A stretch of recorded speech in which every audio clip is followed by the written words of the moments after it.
of the PC Master Race. It is me, SamVSG1, coming at you for another Star Trek Starships review, but this time online. And yes, I'm showing the box off, because I don't normally show the boxes off for these things, but because they are just that bit different.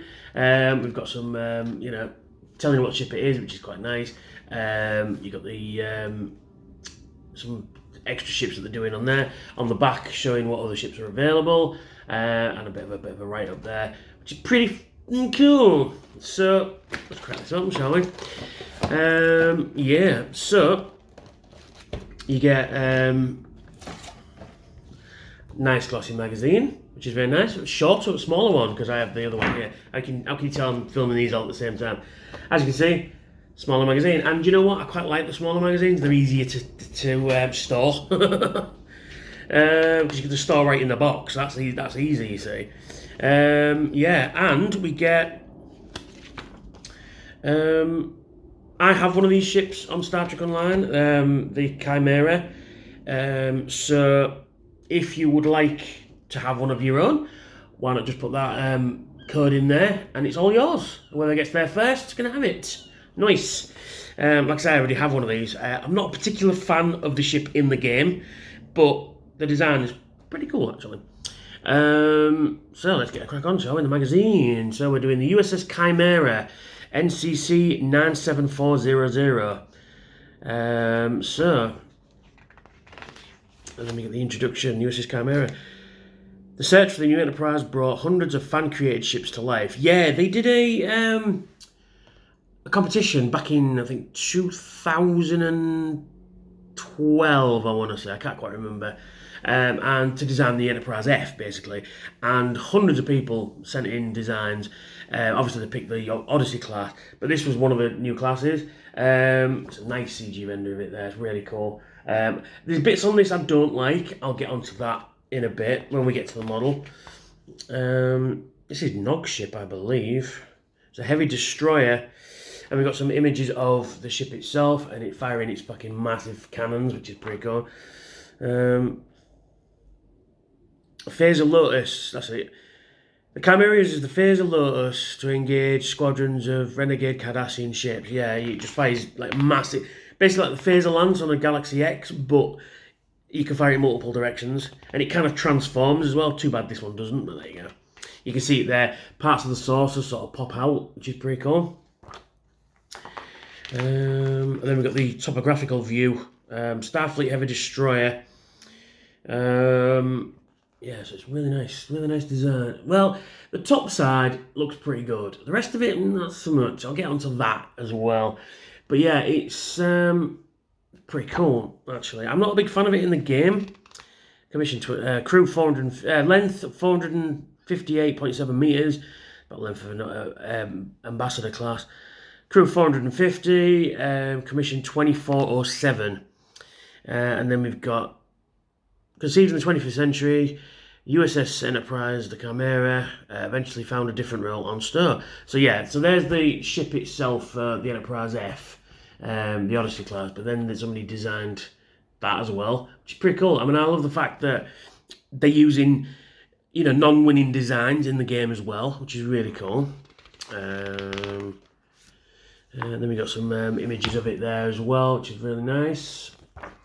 And we've got some alternate, because in Star Trek Online you can alter the design of the nacelles and saucer and things, so there's multiple different, and there's a deflector dish there, and there's multiple different ways you can use it. You can add different nacelles from different variants, so there's like 100 different ways you can do it, plus there's colorations. You can have it basically have it your way, and then Aaron Eisenberg's Nog is captain of the Chimera in this universe, which is pretty cool. There he is, with the Nagus of the Grand Nagus is Scepter of the Grand Nagus, there we go.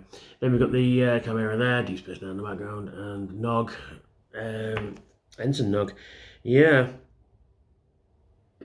Which is pretty cool. And then we've got like a rehash of the Magnificent Ferengi in this episode, in one of the missions. It's actually a really good mission, actually. And then we've got the in-game stats for the Chimera. We've got Type Heavy Destroyer, Tier 5, hull 34,500, turn rate 14. It's pretty quick actually. Bonus power is plus 10 to weapons. You got 3 device slots. Weapon slots 4 forward, 3 aft. 1 experimental, yeah, there's some ships that can have an experimental weapon, that's what the phaser lattice is. Bridge officers is 1 tactical, 1 engineer, 1 science, and 2 universal. Universal station means you can put any in there you want. You've got console slots, you've got 4 tactical, 3 engineer, 2 science. Then you get this unique console dynamic tactical system, which basically allows it to transform.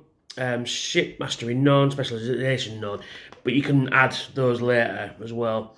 And next one, we've got the Andromeda, which I have. It's very nice. And on the back is the picture of the ship. So, join me, shan't you, for a bit of this. And there is the ship itself, and it's pretty cool. So we'll take a close look, we'll take it off the stand, and take a closer look. See, the top view is a very nice design. I'm going to get onto the elephant in the room. That's pretty cool. I like that. Don't mind that design. But when it gets to this, yeah, not so much. I don't like this section and the deflector dish, although there is clear plastic in there. They seem to have forgotten how to do that lately on the Eagle Moss. Yeah, the deflector dish, although it could use a little bit more detail in there. Let's take a closer look at that while we're here anyway. Come on, phone. There we go. Yeah, it's sparkly. I didn't realise that. But yeah, it's just not necessarily the placement of it. It's just the design of it. And the secondary hull is a bit too bulky. If it was a bit more streamlined, I think I'd like it more. Maybe a little bit wider here, and maybe like Voyager style deflected dish. Maybe, I don't know. It's just something about this section I don't quite like. Then we've got the shuttle bay underneath there as well. I know it's got some real nice pinstriping, some real nice Aztecing going on there. I do like this break in the colour of the hull, and you got all this pinstriping all the way along there. You got the Starfleet insignia going across there. You got the registration number NCC-97400. You got escape pod, you've got phaser banks. I like this Sovereign-esque strip underneath there, which is really nice. Excelsior class strip rather. This dark coloration there, and then on the top of the saucer we have U.S.S Chimera NCC-97400, and loads of lights. They're just painted on. There's no indentations for them. I'd rather they do. Oh wait a minute. Oh no, there is. And they're misaligned. I can see there. Those at the front are misaligned. Something awful. Come on, Eagle Moss. It's such an easy thing to do. These sections here is what I was talking about. These slide out in the game, and you can find the multiple phaser banks. It's actually armed to the teeth, though, this shape. You've got all these phaser banks going across there. You've got these 2 at the back here. You've got another shuttle bay at the back there. Which actually, I think that's the main shuttle bay. I don't know what that one is. Could be another shuttle bay, I'm not sure. And then you've got the impulse engines at the back. Looks like photon torpedo launchers and a bit of stuff on there. You've got the 4 nacelles, which are a little bit strange, I'll be honest. Clear plastic in the buzzard collectors. Nice pinstripe in there. Now this is unusual. You've got the name and registry that way. They usually, if you're putting them on the nacelle, they're usually, on the side or something like that. That's a bit unusual. Different, but I like it. And you've got Starfleet insignias on all 4 of the nacelles there as well. I mean, the thought gone into this model is fantastic, and I do like the nacelles themselves with the it's clear plastic, but they've added the white lines on there, which is quite nice. It'd be nice if it were painted on the inside, but you can't have everything. But yeah, just some great panel lines, some nice design work going on. Overall, I think a nice ship. Just don't like that. This section, if it was a bit more streamlined, sort of half the size maybe, so even like that, or even none at all, just like a deflector dish embedded in the front of the saucer, maybe better. But it is what it is. Yeah, I've encountered this ship quite a few times on my travels on the old Star Trek Online. Old Captain Nog, bless you Nog, bless you Nog, bless you Aaron Eisenberg.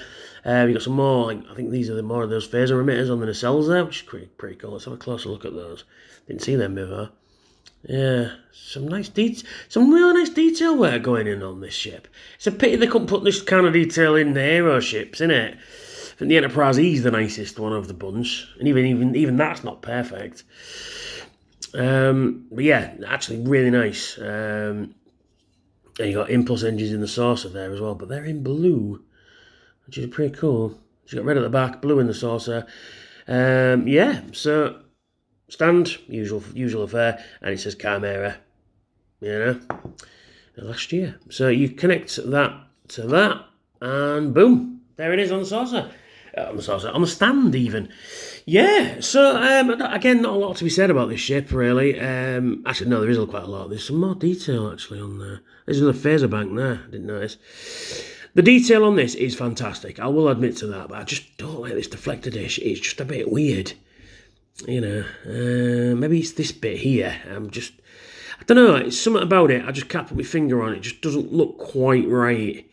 Like I say, I've flown one of these and I wasn't impressed. Personally, it's not my style. It just doesn't quite take the beating that it should, Because at the minute I've got a Mirror Universe Galaxy Dreadnought, the future Enterprise, and that is armed to the teeth, and I wouldn't change that for anything. Plus I can have a flight of runabouts, and I can separate the saucer section, and I can summon quite a few other ships as well, come and fight for me. It's got cannons in as well, which is unusual for a Federation ship, particularly a Dreadnought as well. I'm just gushing off my ship. If you ever see me out and about in Star Trek Online, look for the U.S.S. Temple of Violence, and you'll find my ship. So anyway, back to the Chimera. It's very good. The model itself is very good. The design, I just don't like this bit. In fact, I think if it had been brought, if you brought this bit back a touch or move the saucer forward a little bit, I think it would be better. But I think it's just the placement of this is in the wrong place. But other than that, it's pretty good, and it's definitely worth your time, I think. Yeah, it's definitely a worthy addition to your fleet. So then, if you like what I do, why not subscribe? If you're new here, please subscribe. I'm only 304 away from the magic 1,000, and I've got a big giveaway. Yes. So if you're interested in hearing about the giveaway, all you need to do is subscribe. But when I reach 1,000 subscribers, I'll do a video on how to win. And what the prizes are as well. And so please hit, touch, caress, punch that like button. Helps out the channel greatly. Check out my other Star Trek reviews, which will be down here somewhere. And check out my socials. They're in the description box. And hit that notification bell. Tell me I've got new videos out. And if you're in a position to help out the channel, please consider donating to my Patreon, which will be up here. I've got some cool rewards over there. So thanks for watching, and I will catch you all next time. Adios.